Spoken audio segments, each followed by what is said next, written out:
भाव से स्पष्ट हो जाता है कि इस रूप को देखने के बाद श्री कृष्ण को भगवान स्वीकार करने के मार्ग में उनके सभी संशय मिट चुके हैं। अर्जुन भगवान कृष्ण के सामने हाथ जोड़कर बोले कि हे देव, मैं आपके शरीर में संपूर्ण देवताओं के साथ साथ प्राणियों के विशेष समुदायों को देख पा रहा हूँ। मैं कमल पर आसीन ब्रह्मा जी को, शिव जी को और संपूर्ण ऋषियों को और समस्त दिव्य सर्पों को देख पा रहा हूँ। कितना कमाल व हैरान कर देने वाला वो दृश्य होगा जिसे देख अर्जुन रोमांचित हो गए थे। धरती, आसमान, पाताल या कहें संपूर्ण ब्रह्मांड के एक ही स्थान पर दर्शन हो जाने पर कोई भी अचंभित हो जाए। अर्जुन यहाँ भगवान कृष्ण को कहते हैं कि हे विश्वरूप, हे विश्वेश्वर, आपको मैं अनेक हाथों, पेटों, मुखों और नेत्रों वाला तथा सब ओर से अनंत रूपों वाला देख पा रहा हूँ। भगवान कृष्ण अर्जुन को पहले के श्लोकों में अपने स्वरूप के बारे में बता चुके हैं, जिसमें इस बात का भी वर्णन हुआ था कि मेरा कोई आदि नहीं, न मध्य है और न ही कोई अंत है। अर्जुन इसी पर टिप्पणी करते हुए बोलते हैं कि हे विश्वेश्वर, मैंने आपके जिस विराट रूप को देखा उसका न कोई आदि है, न मध्य और न अंत। हम देवी देवताओं व स्वयं कृष्ण भगवान की जिस प्रकार की तस्वीरों को आज हर तरफ देखते हैं, उनका चित्रण यकीनन कुछ इस व्याख्या के आधार पर ही हुआ होगा, क्योंकि भगवान के रूप की कल्पना करना आम जीव की बुद्धि से बाहर की बात है। दूसरी तरफ आजकल बहुत से लोग भगवान के निराकार रूप की पूजा करते हैं। यह उनकी बुद्धि का चयन है। इन सब के बीच श्री कृष्ण के विराट रूप की कल्पना करना भी असंभव है। इस श्लोक में अर्जुन श्री कृष्ण को आगे कहते हैं कि मैं आपको मुकुट युक्ता, गदा व चक्र धारण किए हुए देख रहा हूँ। आपका यह विराट रूप सब ओर से प्रकाशमान दिख रहा है। अर्जुन कहते हैं कि आपके इस रूप में इतनी चकाचौंध है कि मेरे लिए इसे देख पाना भी कठिन हो रहा है, क्योंकि यह प्रज्वलित अग्नि के समान अथवा सूर्य के प्रकाश की भांति चारों ओर फैल रहा है। भगवान के विराट रूप को देखने के बाद अब अर्जुन उन सभी बातों को स्वीकार करते जा रहे हैं। इस श्लोक में अर्जुन कहते हैं कि हे कृष्ण, आप ही जानने योग्य परम अविनाशी ब्रह्म है। ब्रह्म यानी जानने योग्य परम सत्य, जो कि श्री कृष्ण ही है। आप ही इस संपूर्ण विश्व के परम आश्रय हैं। आप ही सनातन धर्म के रक्षक हैं और आप ही अविनाशी सनातन पुरुष भी हैं, ऐसा मेरा मानना है। अर्जुन एक आम जीव से उच्चतम बुद्धि वाले थे, इसलिए उन्हें श्री कृष्ण को भगवान रूप में स्वीकार करने में देर नहीं लगी। लेकिन कलयुग में माया के जाल में फंसा जीव भौतिक जगत को सत्यमान श्री कृष्ण तक पहुंचने में अनेकों बार जन्म लेता और मरता है। श्री कृष्ण को भगवान स्वीकार कर ही वो इस प्रक्रिया से मुक्त हो सकता है। भगवान कृष्ण के ऐश्वर्यों का वर्णन करते हुए इस श्लोक में अर्जुन कहते हैं कि मैं आपको आदि, मध्य और अंत से रहित देख रहा हूँ। आपका प्रभाव अनंत है। आप अनंत भुजाओं के साथ मुझे दिखाई दे रहे हैं। आपके नेत्र चंद्र और सूर्य रूपी प्रतीत होते हैं और आपका मुख प्रज्वलित अग्नि के समान दिखाई दे रहा है। आप अपने तेज से इस संपूर्ण संसार को तपायमान करते हुए दिख रहे हैं।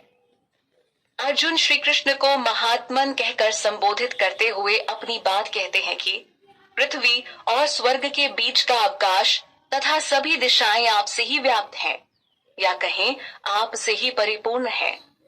कृष्ण तो वैसे सृष्टि के कण कण में व्याप्त है। हे महात्मन, आपके इस अद्भुत और भयानक रूप को देखकर तीनों लोक भयभीत हैं। अर्जुन स्वयं भगवान के इस विराट रूप को देखकर भयभीत हो रहे थे। यहाँ अर्जुन कहते हैं कि देवताओं का सारा समूह आप में प्रवेश कर रहा है, यानी वो सब भगवान कृष्ण की शरण लिए हुए दिख रहे हैं। उनमें से कई तो बहुत भयभीत होकर आपके सामने हाथ जोड़े खड़े हैं व आपकी प्रार्थना कर रहे हैं। महर्षियों और सिद्धों के समुदाय कल्याण हो कहकर वैदिक स्तोत्रों का पाठ करते हुए आपकी स्तुति कर रहे हैं। भगवान के विराट रूप को देखकर हर कोई भयग्रस्त है, मानो रक्षा हेतु हाथ जोड़ भगवान की कृपा हेतु प्रार्थना कर रहा है। 11 रुद्रगण, 12 आदित्य, 8 वसु, 12 साध्य गण, 10 विश्वे देव के अलावा 2 अश्विनी कुमार और 49 मरुदगण, पितृगण, गंधर्व, यक्ष, असुर और सिद्धगण, ये सभी आपको आश्चर्य से देख रहे हैं। भगवान कृष्ण के ऐसे विराट रूप को देख कोई भी हैरान रह जाए, फिर चाहे वो एक आम जीव हो, स्वयं अर्जुन हो या सभी देवतागण। भगवान कृष्ण के विराट रूप को देख अर्जुन व्यथित भाव से उन्हें महाबाहो कहकर संबोधित करते हुए कहते हैं कि हे महाबाहो, आपके अनेक मुख, नेत्र, भुजा, जंघा, चरण व अनेक उदर वाले और बहुत विकराल दांतों वाले इस महान रूप को देखकर सारे ही प्राणी विचलित हो रहे हैं और इनके साथ साथ मैं भी बहुत विचलित हो रहा हूँ। हे विष्णु, अनेक ज्योतिर्मय रंगों से युक्त आपको आकाश को छूता देख, मुख फैलाए और बड़ी बड़ी चमकती आंखें निकाले देखकर मेरा मन भय से विचलित हो रहा है, मेरा धैर्य टूटा जा रहा है और मैं मानसिक संतुलन भी नहीं बना पा रहा। यानी भय से विचलित होने के कारण अर्जुन शांत भी नहीं हो पा रहे हैं। थिएटर में किसी काल्पनिक फिल्म में ऐसे दृश्य देख भले ही दर्शक रोमांच से भर जाते हैं, लेकिन अर्जुन ने साक्षात अपने सामने भगवान कृष्ण के विराट रूप का दर्शन किया था, जिसने उनके हृदय में भय पैदा कर दिया था। कल्पना और वास्तविकता में हमेशा अंतर होता है। इसी प्रकार जीवन की वास्तविकता हमेशा से ज्यादा कटु व भयावह होती है। जो इसे स्वीकार कर गया, समझो उसकी नैया पार लग गई। जो नहीं समझा, वो इसी भव बंधन में फंसे रह जाता है। इस श्लोक में अर्जुन ने श्री कृष्ण को देवेश और जगन निवास नामों से संबोधित किया है। देवेश का अर्थ हुआ देवताओं के भी भगवान, जबकि जगन निवास का अर्थ हुआ पूरी सृष्टि का निवास स्थान। इस श्लोक में अर्जुन कृष्ण को कहते हैं कि हे देवेश, आपके प्रलय काल अग्नि के समान प्रज्वलित मुख और भयानक दाढ़ों को देखकर मुझे न तो दिशाओं का ज्ञान हो रहा है और न ही मुझे शांति मिल रही है। यहाँ शांति से मतलब है कि अर्जुन अपने अस्थिर मन की ओर इशारा कर रहे हैं। मन स्थिर नहीं तो वो हमेशा अशांत ही रहता है और यहाँ वहां भागता रहता है। इसलिए हे जगन निवास, आप मुझ पर कृपा करें और मुझ पर प्रसन्न होइए। अर्जुन यहाँ कह रहे हैं कि धृतराष्ट्र के पुत्र भीष्म, द्रोण, कर्ण के साथ हमारे पक्ष के सभी मुख्य योद्धा अन्य सभी राजाओं सहित आपके मुख में प्रवेश करते हुए मुझे दिखाई दे रहे हैं। वे सभी बड़ी तेज गति से आपके भयानक दाढ़ों वाले मुख में प्रवेश कर रहे हैं। उनमें से तो कईयों के कुचले हुए सिर आपके दांतों के बीच फंसे दिखाई दे रहे हैं। मरे कुचले घायल योद्धाओं का कृष्ण के विराट रूप में प्रवेश करना अर्जुन के लिए भविष्य की एक तस्वीर के समान है। कृष्ण ने पहले ही अर्जुन को कहा था कि तुम भूतकाल, वर्तमान काल व भविष्य काल कुछ भी मुझ में देख सकते हो, वो भी सिर्फ एक स्थिर स्थान पर। इससे इस बात की भी पुष्टि हो जाती है कि ये पूरी सृष्टि भगवान कृष्ण से ही अवतरित होती है और आखिरी में कृष्ण में ही जाकर विलीन हो जाती है। सारे जीव भी कृष्ण में समाहित हो जाते हैं। इस श्लोक में अर्जुन समुद्र और नदी के एक उदाहरण की मदद से अपनी बात रखते हुए कहते हैं कि जिस प्रकार नदियों का जल बड़े तेज प्रवाह के साथ समुद्र की ओर बढ़ता है, ठीक उसी प्रकार नरलोक यानी पृथ्वी लोक के यह सभी योद्धागण आपके प्रज्वलित मुखों में प्रवेश कर रहे हैं। यहाँ अर्जुन ने कीट पतंगों व अग्नि की लौ का उदाहरण प्रस्तुत किया है।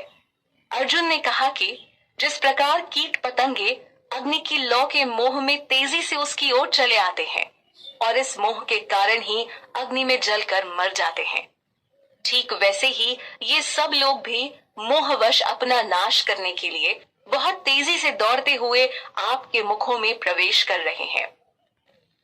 अर्जुन कहते हैं कि हे विष्णु, मैं देख रहा हूँ कि आप अपने प्रज्वलित मुखों से समस्त लोगों को निगलते हुए उन्हें चारों ओर से बार बार चाट रहे हैं। हे विष्णु, आपका उग्र प्रकाश सारे जगत को अपने तेज से तपा रहा है।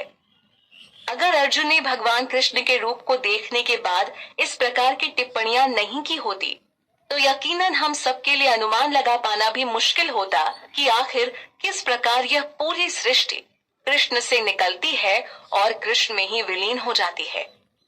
अर्जुन ने जो कुछ भी देखा वो अवश्य ही भय पैदा करने वाला था। एक ही रथ पर दोनों सवार थे, लेकिन फिर भी कृष्ण ने अर्जुन को अपना इतना विशाल रूप दिखाया जिसका वर्णन सुनकर भी मन भरोसा करने से हिचक जाए। यही तो महिमा है श्री कृष्ण की। सफेद, नीले व सांवले रंग में अपनी बांसुरी और मोर पंख के साथ कृष्ण जितने आकर्षक दिखते हैं, उतने ही भयानक यहाँ वो अपने विशाल रूप में अर्जुन को प्रतीत हो रहे हैं। यहाँ अर्जुन कृष्ण के विराट रूप को देख बोलते हैं कि कृपा करके मुझे बताएं कि इस उग्र रूप में आप कौन हैं। मेरा नमस्कार है आपको, कृपया मुझ पर प्रसन्न हो।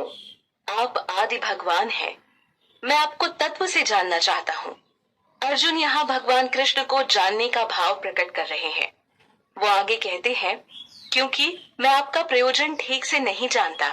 हालांकि पिछले अध्याय में अर्जुन की विनती पर भगवान कृष्ण ने उन्हें अपने स्वरूप के बारे में काफी कुछ बताया है, लेकिन यहाँ भगवान के विराट रूप को देख लेने के बाद अर्जुन इतने भयभीत हो गए हैं कि उन्हें समझ नहीं आ रहा कि इस उग्र रूप में कृष्ण कौन है। अब वो श्री कृष्ण का प्रयोजन जानना चाहते हैं।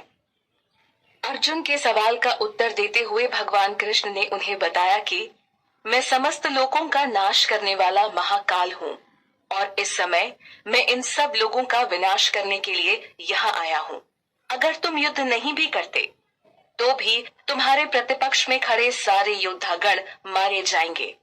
पहले अध्याय में यही देखा गया था कि अर्जुन किस प्रकार अपने विपक्ष में खड़े योद्धाओं को मारना नहीं चाहता था, क्योंकि वो उनमें अपने गुरुजनों, भाई बंधुओं को देख रहा था। लेकिन यहाँ भगवान कृष्ण ने स्पष्ट कर दिया कि सबका नाश करने वाला काल वो ही है। अगर अर्जुन युद्ध ना भी करें तो भी उनकी मृत्यु होनी है, जैसे कि भगवान की इच्छा है। युद्ध नहीं तो सारे योद्धागण फिर किसी और कारण व विधि से मारे जाते। युद्ध स्थल पर विपक्षी खेमे के प्रति मोह रखना और युद्ध से विमुख होना क्षत्रिय धर्म के खिलाफ है। भगवान का प्रिय होने के नाते अर्जुन ऐसी भूल नहीं कर सकते थे और न ही इस प्रकार की भूल किसी भी दूसरे जीव को करनी चाहिए। अर्जुन को ज्ञान मार्ग पर लाकर कर्म के प्रति उत्साहित करने हेतु ही अभी तक तमाम बातें श्री कृष्ण ने अर्जुन को बताई। पिछले श्लोक में भी वो स्पष्ट कर चुके हैं कि अगर वो युद्ध ना लड़े तब भी विपक्षी दल मारा जाएगा। अब यहाँ कृष्ण कहते हैं कि इसलिए तुम युद्ध के लिए खड़े हो जाओ और अपने शत्रुओं को जीतकर यश को प्राप्त करो तथा समृद्ध राज्य को भोगो। ये सभी लोग मेरे द्वारा पहले से ही मारे जा चुके हैं। हे सव्यसाची, तुम इनको मारने में बस एक निमित्त मात्र हो। सव्यसाची से तात्पर्य हुआ जो योद्धा दोनों हाथों से बाण चला सके। यहाँ भगवान कृष्ण अर्जुन को बताते हैं कि द्रोण, भीष्म, जयद्रथ और कर्ण तथा अन्य सभी योद्धागण मेरे द्वारा पहले ही मारे जा चुके हैं। इसलिए तुम दुखी मत हो और सिर्फ युद्ध करो। निस्संदेह युद्ध में तुम अपने शत्रुओं को परास्त करोगे और विजय को प्राप्त करोगे। भगवान यहाँ अर्जुन को जीत का भरोसा तो दिला ही रहे हैं, साथ ही इस बात की भी पुष्टि कर रहे हैं कि उनकी इच्छा अनुसार ही सारे विपक्षी योद्धागण पहले ही उनके द्वारा मारे जा चुके हैं। यानी अर्जुन के ऊपर उनकी हत्या का आरोप नहीं लगेगा और न ही अर्जुन को उनकी हत्या के लिए खुद को दोषी समझना चाहिए। सगे संबंधियों की हत्या से मिलने वाले दोष की चिंता से अर्जुन को अब डरना नहीं चाहिए। स्वयं भगवान इसकी पुष्टि करते हैं। राजा धृतराष्ट्र के कक्ष में उपस्थित उनके सचिव संजय उन्हें युद्ध भूमि का आंखों देखा हाल सुना रहे हैं। यहाँ संजय राजा को बताते हैं कि भगवान Low battery. जिससे यहाँ अर्जुन भाव विभोर होकर पूर्ण हृदय के साथ कहते हैं कि हे महात्मा, गुरुओं के भी गुरु, आप ब्रह्मा से भी बढ़कर हैं। आप ही आदि कर्ता हैं, यानी इस संपूर्ण सृष्टि को बनाने वाले कृष्ण ही हैं। आपसे बढ़कर पूरे ब्रह्मांड में दूसरा कोई नहीं है। भला सिद्ध गण भी आपको नमस्कार क्यों ना करें, क्योंकि हे अनंत, हे देवेश। लो, अर्जुन भगवान कृष्ण को प्रणाम करते हुए कहते हैं कि आप वायु हैं, यमराज हैं, अग्नि हैं, जल हैं, चंद्रमा हैं, प्रजापति ब्रह्मा हैं और उन ब्रह्मा के भी पिता हैं। अतः आपको हजारों बार नमस्कार है और बार बार नमस्कार है। श्री कृष्ण ने अपने विशाल रूप को दिखा अर्जुन को हैरान कर दिया है, जिसकी कल्पना भी अर्जुन ने नहीं की थी। यह